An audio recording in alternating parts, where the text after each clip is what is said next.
收看关键时刻 ，DeepSeek 宣布脑死，享年1岁。为什么？我们之前讲过了。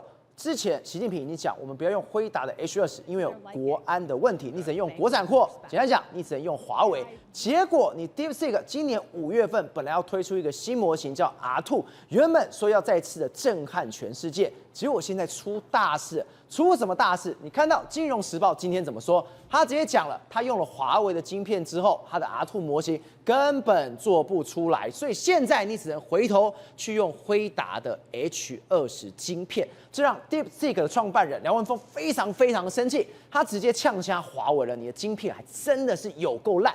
在有够烂下，大家都想问一件事情：这是谁搞的鬼？现在要来算总账了。世聪要找谁来算总账？对，没错。实际上，今年的时候，这个 DeepSeek 这个符号呢，曾经震撼全世界。他在今年年初的时候发表这个 R1 的这个推理模型的时候，全市场都觉得太厉害了，太惊人了。中国也说这是我们中国人的骄傲。然后那时候发表的时候，打了什么辉达啦，很多 AI 股票大跌一段时间。那这个人家就说这个成功的逆袭这个美国的这个市场，但是呢，没想到，当初一开始的时候它使用率很高哦，但是没想到开始的时候出道即巅峰，现在开始慢慢的节节败退，败退到现在为止，赵你知道它的市占率目前为止已经不到3%了。它在中国目前为止也输给什么腾讯、百度啦、华为很多大语言模型都赢它，它的市占率节节败退。那他原本就说，我要推出一个 R2 模型。R2 模型来说的话，他原本说是在今年5月要推出，对，就没想到你看这个《金融时报》就给他吐槽，他就说 DeepSeek's next AI model delayed by attempt to use Chinese chips， 也就是说他原本要用中国的晶片，对，结果呢 delay 了。那为什么 delay 呢？很简单，用的是 Chinese chips。那 Chinese chips 用谁呢？华为的晶片啊。好了，那你知道他为什么要用华为的晶片吗？因为第一个，他今年出来的时候，他是民主的骄傲啊。对。所以当时人家问他说那你用几颗晶片？他那时候还说，我只用了2000多颗这个 H200的这个晶片 ，H100晶片我就做出来，我这个太厉害。人家都要用好几万颗，他就说我要2000颗。那人家说，那你下一个模型要用什么？他自己讲了，华为他们自己说了。我们要用华为的晶片哦，用的是国产货。当然了，那这个你看为什么他能够变成是民主英雄？因为你听到了一个关键字眼，他要用华为的。那当然，习近平非常开心嘛。虽然中国就开始铺天盖地的在捧这个 DeepSeek， 然后用了这个华为的晶片之后，出大事情啦。为什么 delay 了之后呢？他现在市占率节节败退，所以人家就说什么 DeepSeek 脑死享受1岁，然后生于抄袭，因为人家都说你要抄袭这个国外的这个语言模型嘛，死于国产晶片，所以等于是很尴尬。那因为呢，现在这个他们创办人呢，他就觉得说，都是华为害我的，所以他现在呢也在抖华为的这个所谓的5月份，今年5月份本来要创一个新的 R2 模型，没错，现在都几月了，遥遥无期。对，没错。那他还说什么？他说，我们这个 R1 来说的话，目前为止因为卡在这个华为的晶片，但是你华为目前在搞一个语言模型，叫做盘古大语言模型，就他们还出来说，你看，你华为不止晶片不行啊，你居然连这个盘古的这个模型你也是造假，还出来踢爆它，所以显见呢，这一次的 DeepSeek 跟华为呢是结下梁子。那你说那为什么走到今天的局面？因为很简单，因为习近平一句话，请每一个语言模型都用所谓的这个华为的晶片，所以我们一路这样看下来，原本说什么？习近平说你不准用辉达晶片，你不用 AMD 的，你必须要挺所谓的国产的晶片。是，结果你看到《金融时报》它里面的内部写的多细，写到说什么都是一场空。他说，知情人士透露，DeepSeek 在利用升腾晶片训练 R2 模型过程当中，持续遇到技术问题。没错，结果现在怎么办？我只能改采用辉达晶片，对，只有在推理阶段使用华为晶片，因为你华为晶片不能用在更高端的上面了。没错，你看这个《金融时报》踢爆真的非常有意思。你看，你仔细来看DeepSeek 在今年1月推出 R1 模型之后，在当局的鼓励下，采用华为升腾晶片，而非这个辉达晶片。当局嘛，就中国，习近平一定说，你好，我跟你讲，你以后就改用我们的这个华为晶片，证明说我们中国不但有中国晶片，我们有中国的推理。对，那这个很符合中国的叙事嘛。但是没想到他开始用这个，他们开始用了之后，发现了梁文峰发现到什么？他们训练过程持续遇到技术问题。持续的概念是什么？我今天出问题之后，你来帮我弄一下，我再弄一下又坏掉，你再来帮我弄一下。对，我第3个再弄，是我不用。对，所以为什么弄不出来？因为一开始用 R2 就出问题，那出问题怎么办？只好改变设计。部分的这个领域，就是说这个辉达用训练，然后推理的时候用这个华为。好，那这两个有什么不一样呢？训练主要是因为我在训练它的过程，让它这整个模型更加的完美。推理是什么意思呢？就是说反正我需要答案的时候，我用华为推理。推理来说比较没有关系，但是训练是因为他们是大语言模型，要的是训练啊，所以呢，他把最核心的交给这个辉达，而且这个其他次要交给这个所谓的华为，所以你可见它相当糟糕。所以你看。技术问题就是 R2 模型在5月发表延后的原因啊，那 DeepSeek 就因此在竞争中落后了这个对手。然后 DeepSeek 的创办人梁文峰嘛，他内部很不爽啊，他就说他对 R2 的这个进度感到不满啊，而且积极要求团队投入更多时间，以打造可巩固 AI 领先的这个先进模型。问题是，你现在这个 R2 就是难产啊，你难产的时候你怎么办呢？然后他用的就是这一颗这个升腾910的这个晶片嘛，好，那它到底出了什么问题？我们跟他讲，实际上以这个目前为止的 H20的晶片来说，它大概用的是5奈米的这个晶片，对，5奈米的技术，就台积电的5奈米甚至4奈米的这个技术啊。那这个升腾910呢，它用的大概是7奈米的这个技术。所以呢，第一个它散热就比它差。那你要语言模型你要处理都糟了，你知道吗？它需要非常大量的运转之后，你一旦过热，它会怎么样？糟了，你知道吗？烧了就宕机了，就停住了。那你说，训练一半停机。训练一半停机，所以为什么要持续的叫人来？打电话说，华为，我们现在又宕机了，那华为来处理一下之后回去，所以讲又宕机，因为5奈米、4奈米跟这个差很多。还有另外是什么呢？一个叫 HBM 就超宽频记忆体。超宽频记忆体的时候是用来做什么？因为它把这个资料存到这边之后，送到这个所谓它的这个 CPU 里面、GPU 里面去运算。运算的话，如果你传输的资料传输越多之后，你可以给它越多嘛。但是在目前为止，美国不准中国用 HBM， 所以他们用的是很多用 DRAM。那 DRAM 跟 HBM 差什么？你知道这一个就是我用跑车的速度送进去，一个是用脚踏车。那你觉得就差很多，所以为什么训练就一定要用辉达？因为我可以快速把资料弄进去之后呢，然后我可以训练嘛。另外是软体，因为那辉达它有个非常重要的软体叫 CUDA， 也就是说我可以用这个软体让它优化。这有点类似概念是什么？我们电脑都有所谓的这个 Microsoft 的这个微软的文件，对不对？或者说我们的手机都要有 iOS 嘛？问题是这个没有，所以简单就是我遇到问题的时候，像辉达，我跟他讲，辉达的晶片你遇到问题的时候呢？你是可以直接在CUDA上面就帮你解决，因为它有一个软体，但是华为没有，你就要找工程师来，然后找工程师来就要这样。所以在这一次是华为的团队，对，因为梁文峰这方 DeepSeek 这一方就说你这太烂，是华为的团队是进驻对啊，到你 DeepSeek 去，是啊，你每天出问题我都帮你修，对啊，结果还是烂到底，好嘛。所以呢，事实上你看，连华为派出工程师团队前往 DeepSeek 办公室驻点然后协助你这个开发 R2 模型，但是没有办法嘛，所以我就说有一些很结构性的问题，它遇到难题。好，那我就跟你讲，问题是怎么样呢？现在中国不是又说，你不能够，因为所以为什么当初的时候，我们要7月一开始的时候，为什么当时的这个习近平一直跟美国说，你H20晶片要给我啊？不给我的话，那我们中国没办法玩啊。所以为什么当初要这样子？就是因为他看到 H20这个目前为止梁文峰没有 H20玩不下去嘛。对。可是他目前为止来说话，又说我不要 H20，我要用什么国产方案，华为还有寒武纪。可是照我跟你讲，这玩假的啦。为什么？你从梁文峰的例子你就知道，我听政府的我死不听政府的话没有问题。你看为什么？你看当初的这个字节跳动啦。这个阿里巴巴啦，还有包括说这次被约谈的很多，他就是照买，他根本不理，那只有他理了他倒霉，那我们其他都训练出来，所以来说这个没有用，就表示什么？中国的晶片真的是没辙。好，那不只是这样没辙的这个状况，你看他甚至在8月11号 ，DeepSeek 还怎样全面宕机他去你看就是宕机哦，就是我要进入这个 DeepSeek， 然后我要去这个问他问题的时候，你看这个 DeepSeek 我要对话，嗨，我是 DeepSeek， 然后。这个服务器繁忙，请稍后重试。不是 DeepSeek 太衰了吧？我5月的东西我没办法做出来，结果你8月11号大宕机。对啊，所以你看它问题非常多嘛。那你看，事实上你就这样，你看这中国媒体报道非常多嘛。那就有人就说，你看事实上这件事情这件事情，这个所谓 Financial Times 报道出来，但是在今年6月底的时候，已经有中国当地的媒体就说，你看这个 DeepSeek 2 R2 受阻嘛，那性能不达这个梁文峰的这个预期，当时就有讲了，当时就讲这样子哦，就他们当时是说什么，国内大厂看不出来这个辉达的这个 H20是阉割版，结果 R1一出来，大家简直是天作之合，对晶片的要求不高，效果又好，就大家又疯抢这个 H20，就是也就 H20现在还是大家要的东西嘛，好，那就大家要的东西，结果没想到，你看。中国马上就说：“大家不要用。”所以很多厂商都觉得很奇怪。但是我跟他讲，川普在7月不是就说让你可以买 H20吗？对，中国一口气就下单了70万片。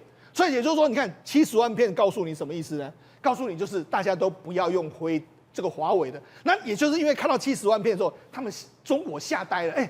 习近平看到这个数字，我近景给你用这个华为，结果你看现在H20一开放，你们都不用华为，那到底怎么回事？所以才会有8月初叫他们来问。还有这么扯的事情，一次就订购70万的？没办法，因为我就讲梁文峰发生的事情，你觉得其他厂商不知道吗？当然知道，他们一定知道嘛，发生什么事情，他们也在训练，他们一定很清楚，华为还有这个寒武纪跟辉达的差异。我用华为我就傻了。对，所以嘛，他们就很聪明嘛，买了70万片嘛，那这个才会让习近平惊到说，你怎么这样？这个阳奉阴违，我就讲，事实上目前为止来说，梁文峰就相当不爽。他就说：“你华为了，你这一次华为的晶片害惨了我，你让我没办法推出 R2 模型。”就没想到他们目前为止来说网络上就被爆料什么呢？因为我们知道，事实上华为也做了一个语言模型，叫做盘古 AI 大模型。对，那这个结果没想到，居然被网络上被人家爆料说，你这个虽然是华为的模型，但是你抄来抄去，抄什么呢？在他的代码文件里发现了这个阿里巴巴的股权的假的。对，那没想到后来就没多久，这个报告就被删掉了，就不能够讲这个报告。就没想到他因为网络上报告说你抄阿里巴巴的嘛，就华为的大团队就说没有，我们这是说没有这回事，华为是我们独立的这个创造，我们绝对没有抄袭所谓的阿里巴巴这件事情。好，就没想到华为澄清之后，在网络上就有个文章丢出来说什么6000多字，然后说什么盘古之殇，华为诺亚盘古大模型研发历程跟辛酸跟黑暗，然后这样一个，然后他说他是造假，而且造你知道吗？这个爆料人他还说我是不自杀声明，他说我们的组织叫做视野这个组织，那视野为什么要取这个组织？因为这个所谓任正非，他很喜欢取一个中国解放军。那中国解放军在视野的时候，就是打国民党打得最厉害的这个视野嘛，就是林彪的视野，所以他就取名叫这个，所以要专门干掉国民党，意思就是他是一个主力部队。就没想他弄这个视野，他把他组织都写出来了。好，然后写出来之后，他就说什么？他说：“我们一开始的时候启用了第2个这个套装的这个行动，主要插取用一些模型。这个意思是什么？他讲的就是他其实是用别人的这个技术，好，然后他听说同时他们为了洗掉千问的这个水印，采取了不少办法。他这其实就是千问的模型弄过来之后套上去，就遇到这个，所以华为他从阿里巴巴。”抄到了 DeepSeek 哪一个好，我就把它套用在上面。套完之后，这个已经没有了，没有好，不好，再套另外一个。是华为可以这样搞的。那你看他爆料什么？我跟他讲，他这个真的会有生命危险。你居然敢爆华为的料？对，你看华为之前的车出问题的时候，不是华为的有问题，是爆出华为问题的人有问题。现在也是一样，你居然说华为抄了阿里巴巴，又抄了 DeepSeek，那怎么回事？所以我跟你讲，这就是中国目前为止很多人看不下去的一个状况。好，那我就讲，事实上我说中国 AI 发展真的面临到一个非常大的难处，因为它必须要用美国的晶片啊，然后他们的大模型、语言模型呢，我跟你讲，都抄来抄去，对，而且还被人家发现到什么？他们还用什么蒸馏的方法？什么叫蒸馏的方法？就是我先把中国的资料丢到这个所谓这个 ChatGPT 训练之后，然后再把这些资料丢到中国模型，所以等于是他们用很多方法投机取巧。所以为什么你知道？这个国际媒体都说，你们真的发展的很快，可是他们用了很多这种烂方法。那当然了，美国也知道你们在用这种方法，他也不跟你玩，因为他也知道你也不在意什么智慧财产权。但是美国现在用的方法是什么？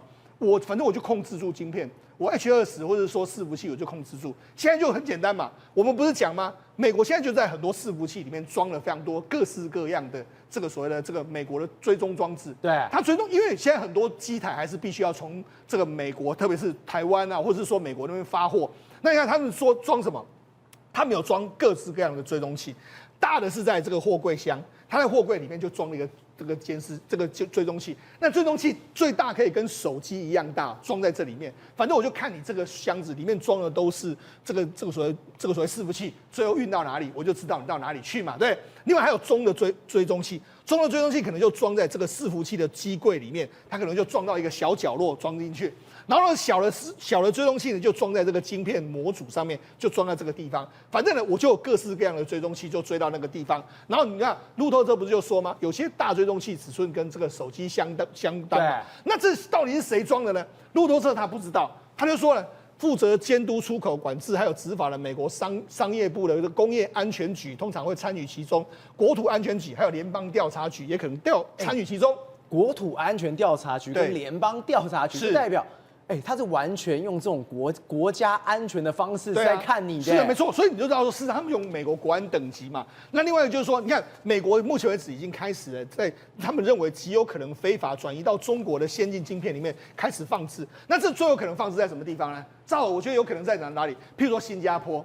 譬如说，像如果这个货要到新加坡去的，如果这个货要到这个马来西亚去，我就会在里面安装，因为他认为说你可能最后的地点不是在新加坡，不是在马来西亚这样一个状况。好，那我们讲，那到底有没有这个被判刑的一个状况？当然有。你看今年的时候，有2名公民被这个指控嘛，价值数千万美元的 AI 晶片被逮捕了嘛？那我们不是说吗？他们可能要被判20年嘛？有一个同伙指示另外一名同伙，就是我啊，假设我说照了。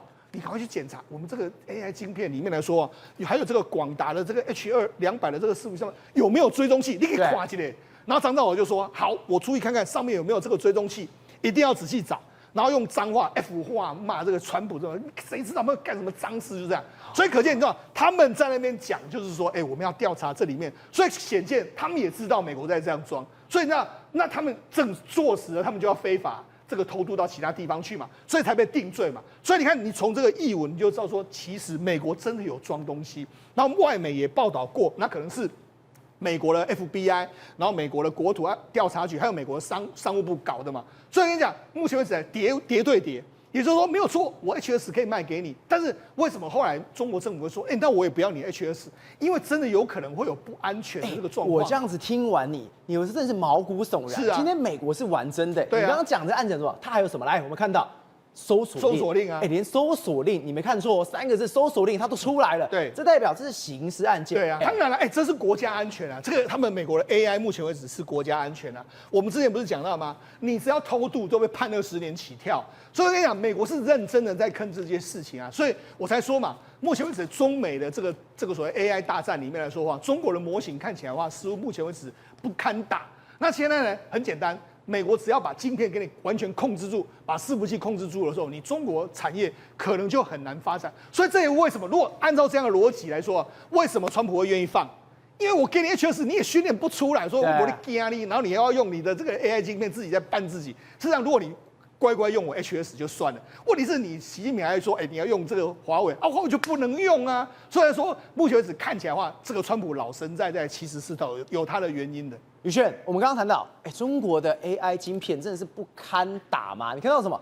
刚刚 DeepSeek 已经非常生气，你华为是在干嘛？我不要用，我要回去用辉达。这代表一件事情，现在你看到跟所有晶片相关的东西，尤其是中国最引以为傲的机器人。你看到这个画面，这画面可厉害，这画面是一个机器人的这个所谓的运动会哦，结果出大事了，不讲武德了。对，赵文没有说，因为中国花了非常多的钱，包括呢200亿美元的这种政府补贴，以及呢还成立这种我们讲高达人民币1兆，我说1兆哦，他干嘛成立基金？结果没想到弄出来的机器人长这样。你现在看到的是中国举办2025年机器人高峰会，你看到他跑一跑，原本你看直接对啊，我讲赵，我看到这个我吓坏了，为什么？机器人革命了。造反了！为什么看到人形机器人？不是人形是真的人，他就一脚给你推下去，从后面直接偷袭，撞之后还肇事逃逸。对，继续跑我努力往前进，绝对不停止。OK， 就这样把人给撞倒了。但我跟你讲因为这个机器人其实它根本不是你想的那样，它不是什么 AI 自动辨识的，它就是有人在后面操控嘛。所以人就觉得很奇怪，说你怎么有人操控，你还可以出车祸啊？对不对？你又不是理想汽车，不要那么喜欢到处乱撞，好不好？那与此同时，你看到这种足球比赛惨不忍睹，为什么？一开始刚开始而已不是说2个人互顶哦，来1台、2台、3台，另外一个后康到小宝，大概都会来。这是假摔。对我们讲，这大家你要摔，我也来摔。然后另外一个后来你看哦，唯一一个站立在场中央了。我们讲孤独的勇者，孤勇者想说我是谁？我在哪？1台、2台、3台、4台，然后只剩我站在这边，怎么？那我要怎么继续踢下去？你知道吗？就这种乱七八糟的状况，那最后还是要工作人员把这些人所有人拖下来嘛。但我讲还是有这种我们讲交锋的非常激烈的激战的时刻。我们带你来看到，我们在我们讲的这个我们讲守门员这边，也就是在球门之前，你知道发生什么事情吗？什么事情？有一个人他要进攻。哦，有一个机器人来对，你看哦，他要进攻，对不对？然后看那个守门员，八风吹不动，不动如山。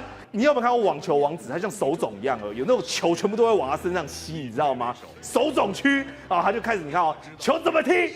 我再攻击，那又被你拦下来，太可恶了！我再攻击，好，然后你看那个人一动也不动哦，然后非常这好精彩哦，这可以踢进去吗？不然我讲厉害在这边啦，怎么踢？你知道很准。这个红色的，我们讲球员非常射门非常准，因为他都往足球员身上招呼，他怎么踢就踢不进去，他就在那边僵持了快要1分钟、2分钟、3分钟，我实在不知道。你看啊，各个角度，从左边一样踢不进去，中间一样踢不进去，然后还再回去找球，然后努力尝试，然后那个守门员一动也不动，他只在原地踏步1-2-1-2-1，对，是莫名其妙，这到底什么东西啊？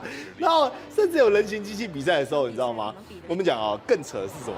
开始哦，他要跑。然后这个跑道是没有撞到人，但是你仔细看哦，它好像有一个隐形的障碍一样，往东再往西，然后开始东倒西，看到什么了？好可怕！然后突然间吓一跳，然后再继续往前跑，就是这样。然后我连直线都跑不妥。那我心里想说，这到底是在干嘛？但是我跟你讲，更好笑的是什么？他们还要办拳击赛，这都是高峰会。那这种机器人呢？你看打拳，你知道吗？打拳之后你会发现，他肯定是马保国教他的。你知道为什么吗？就这个道理很简单。来，你看哦，各位，他们是在比赛，不是练习哦。就是他要揍人，然后他要揍人，然后2个跟马保国要3电5连鞭，我就全炸哦，然后就补上一脚之后，然后开始对着空气一直挥拳，一直挥拳。我第一次看到打拳击对空气来挥拳的。对，然后我不知道嘛，可能他是木之内一步，或者是木之内倒退路哦，因为他没办法往前一步，持续的往后退。但是最近呢，出现一个大状况，为什么？因为中国很多外资呢，现在都要去撤离，比如说像这个 ASMPT。SMPT 它是做什么呢？它是由香港人跟这个荷兰合资的，但其实它业绩也没有不好，赵你不要误会哈。但是它就莫名其妙就跟你讲说我要清盘了，为什么？它本来是做半导体封装，然后呢表面贴装这种相关的材料科学的技术，他就说我不管了。所以你知道吗？他撤资之后呢，把所有的资产呢都变卖，然后清算，然后员工呢也直接跟你讲说解散，结果呢高达我们讲的900多个人哦，900多个员工。出来哭喊说维权，说你怎么可以给我们一个交代？凭什么终止我们合约？我们合约没到期啊！你公司为什么要把我们给裁掉？为什么？你公司要走啦，你公司没有在这边经营啦。所以你想想看，现在为什么会有这个情况？因为中美贸易战的状况之下，变成说，就算生意好的，就算有技术的，也不愿意在中国这边持续经营他们的市场，省得遭受到池鱼之殃，全部基本上都要撤资。所以。在缺乏巧妇难为无米之炊啊，没有好的晶片，没有好的产业链，你又要怎么祈祷说他的机器人会长得像一个人呢？国正，以前在中国才有一句话叫做集中力量办大事，结果现在这一招，哎呦吓死了！川普把他学走，他现在处于什么？川普的国家队。你今天所有东西都是国家队，我今天打你中国的。对，川普现在是用中国的方法来对付中国，用举国体制甚至国家资本主义，还给好处给台湾、日本跟韩国一起来对付中国。你知道为什么这么说吗？我们知道现在川普说传出要入主英特尔，可是他入主英特尔之前，他先把一刀砍向谁？砍到苹果的身上，这是大家没有看到了所谓的川普连环招，让他入主。Intel 这样才有救。什么叫川普连环招？你知道吗？他先告诉苹果的库克说：“我准备要课你半导体关税100%，半导体相关的东西，包括记忆体，包括我们手机晶片、网络放大的功率放大器，还有通讯的晶片，占了40%啊！如果川普课100%下去，一只 iPhone 手机要怎么样？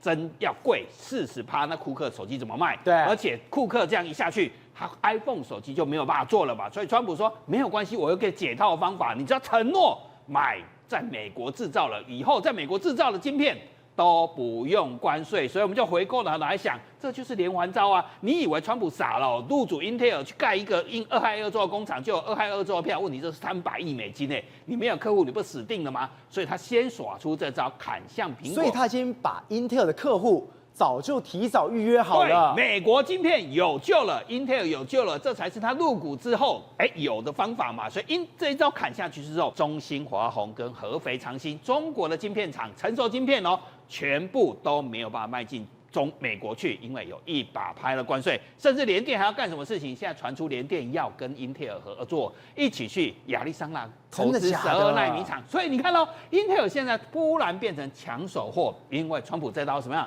先砍自己的英特尔下去之后，集中力量，台湾、日本、韩国就全部靠过去了。现在又砍一刀，又让韩国人非常的开心。那卧底举报情报了是三星，那现在传出来说，美国的法院已经达成初判了，是因为三星去举报谁？举报中国的京东方，说你的 OLED 面板侵害我的专利。那现在传出来说，初判已经有结果，是初判而已要禁止，因为偷人家三星的技术嘛，要禁止京东方的面板卖进去美国。你看又不幸卖进去美国，足足要怎么样？要14年8个月，多长的时间啊！14年8个月，等于京东方在美国市场就毁了。整整14年8个月，你都不能进来美国，不能卖美国市场，不就毁了吗？你要等多久啊？这刀一砍下去，谁受害？我告诉你，又是顾客。顾客怎么没事又中一箭了？因为苹果的面板用的就是京东方，到2025年足足有51%。现在你知道，本来有个好消息是什么？苹果要推出一台 MacBook 笔记型电脑要2万块台币，你会觉得很吸引你吗？你会去买吗？对，用的就是什么京东方的面板来降低成本。现在韩国的三星跟 LG 去告了这件事情之后，开心啊，因为禁止15年，将近15年不能用的话，我要独大了。所以苹果这个面板，这个MacBook 笔记型电脑能不能推出？如果真的禁令，在2个月后，因为美国总统川普有最终否定权这个法院如果中判11月中判，那川普有决定的否定权。如果川普说可以15年内我们就见不到京东方了，对不起，以后 iPhone 手机有将近1/5是用京东方的面板，不能用。再来苹果的笔电有一半也不能用，所以韩国跟日本一下就火了。本来三星跟 LG 都要出局了，现在又活过来了，供应链又转变了。可是这代表什么？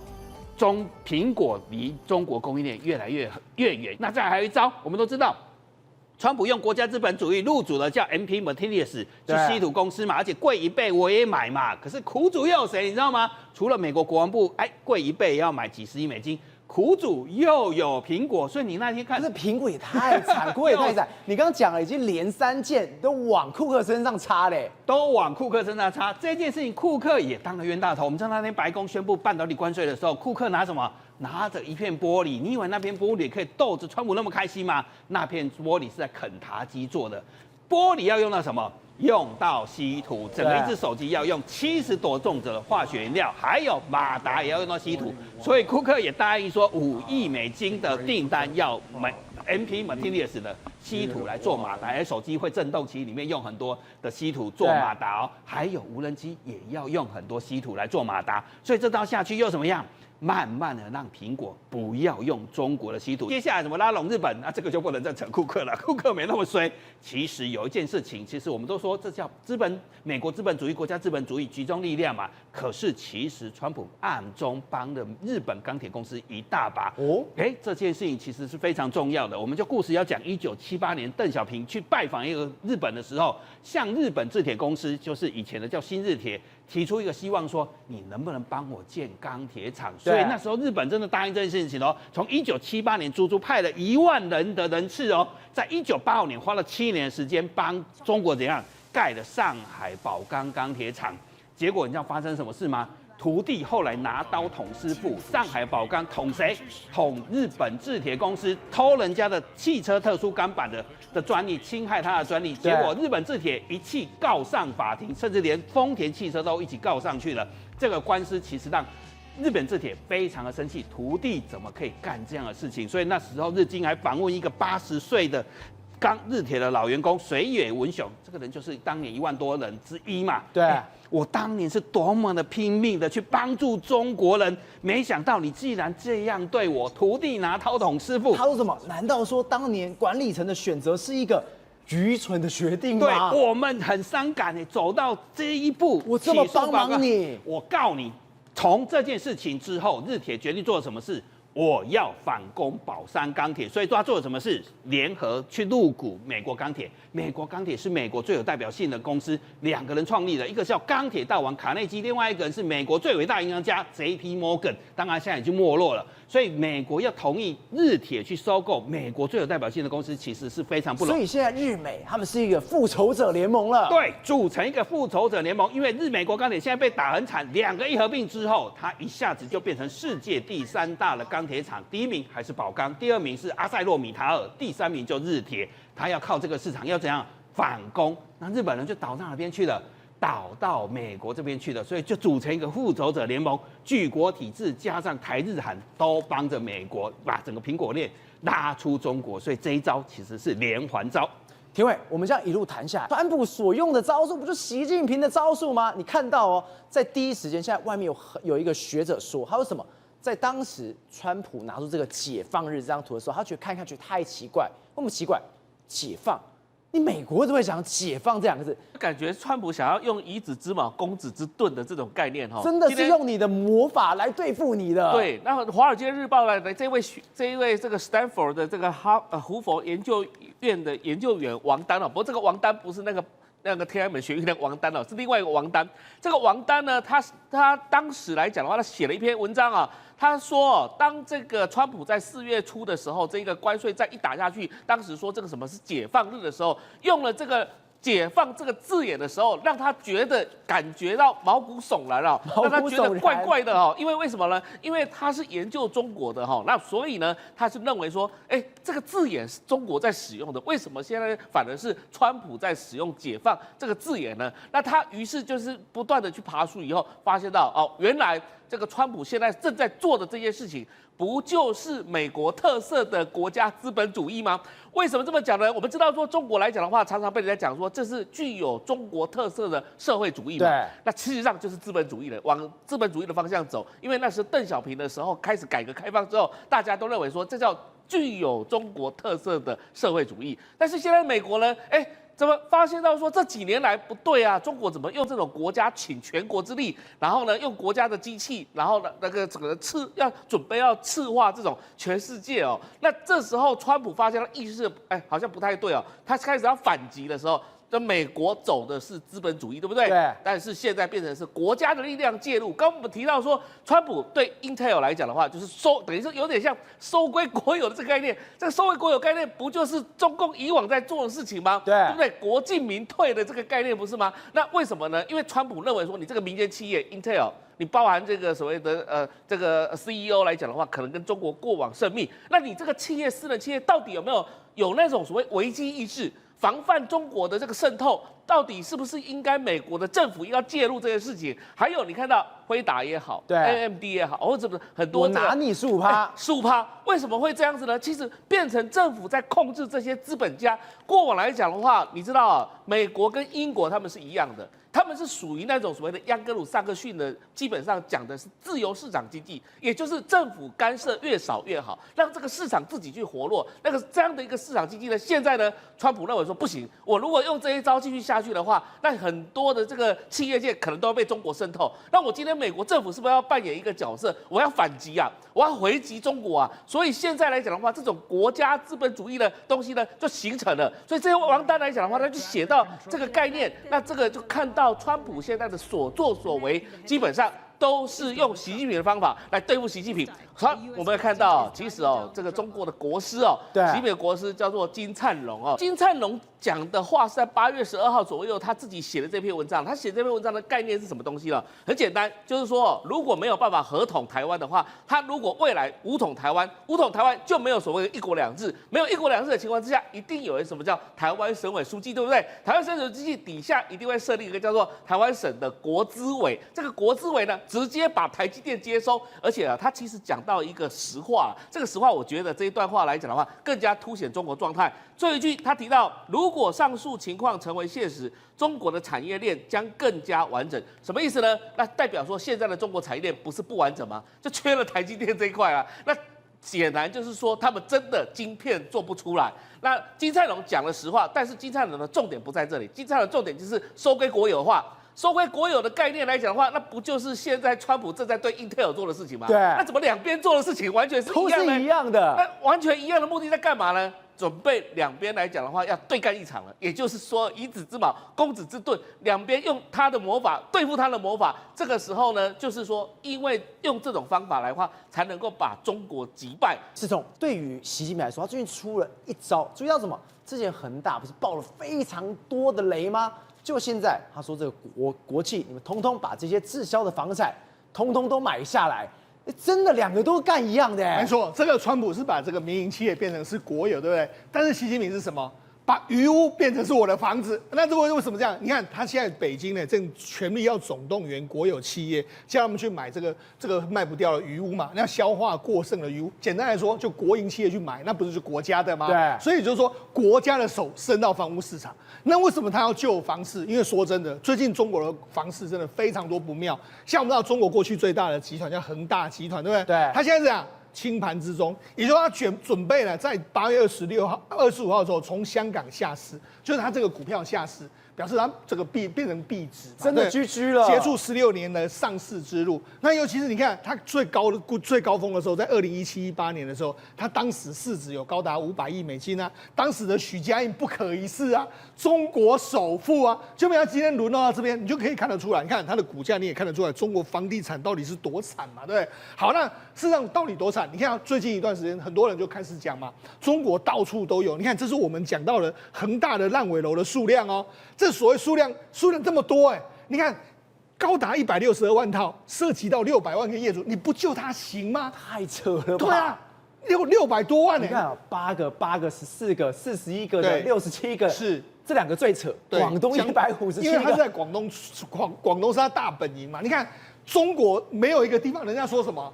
这个中国的权力最大的是习近平，对不对？你到哪里都可以看到习近平的照片，但是中国余屋呢？你到哪里都可以看到恒大的余屋，就是这么惨。好，所以你看，你每一个地方你随便拍，每个城市哪一个城市敢说它没有恒大的余屋？好，那当然了，你要追杀恒大来说的话，除了许家印现在被囚禁在中国之内啊，他不能够出去啊。所以中国现在你看，中国现在来说的话，因为它被清盘嘛，清盘之后，它现在整个负债是2.39兆人民币，对，然后剔除这个合约负债之后，高达1.7兆，1.7兆是台币7兆，台币7兆什么意思呢？我们中央政府总预算1年3兆，它是我们欠我们中央政府2年总预算的钱呐。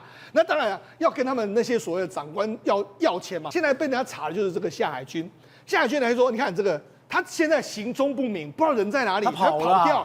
但跑掉的时候，问题是他现在有非常多的这个房子，现在香港媒体就披露出来，有几个房子现在法院准备要去查封他。你看第一个，这是在什么地方？这在美国当地的这个加州当地，你看它这个叫 Como 这附近6 Como， 你看这个房子来说的话，在约莫多少？在这个地方约莫值320万台币，美金，折合台币是9600万。那房子其实还不错，是因为它在别墅区好，但是这个是最不显眼的。9600万是最小的，它还有什么？它另外一个在这个靠近山区这个地方，这个摩尔湾，我们有个立委可能也住在这附近啊。摩尔湾，你看它这个房子。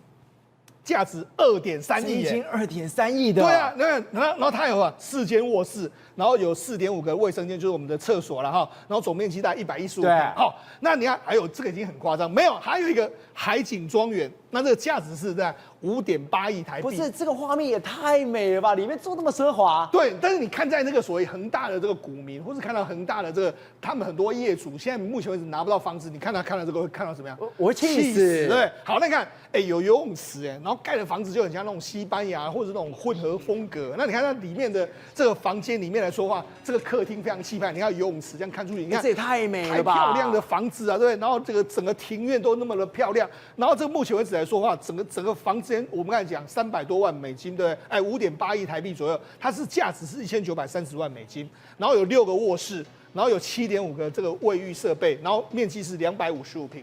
所以跟你讲，你看到这个画面，你当然觉得说，当然要追杀他们到底啊。不过我跟你讲，这个最后都是没办法追杀，因为最后倒霉的还是所有的股民，还有目前为止因为这个恒大倒闭之后拿不到房子的这个烂尾楼的业主。宏观取材，厘清真相，犀利精准，深入剖析，时刻掌握关键，新闻时事不漏接。老时段，新气象，我是钟耀和，关键时刻2.0，全新出击。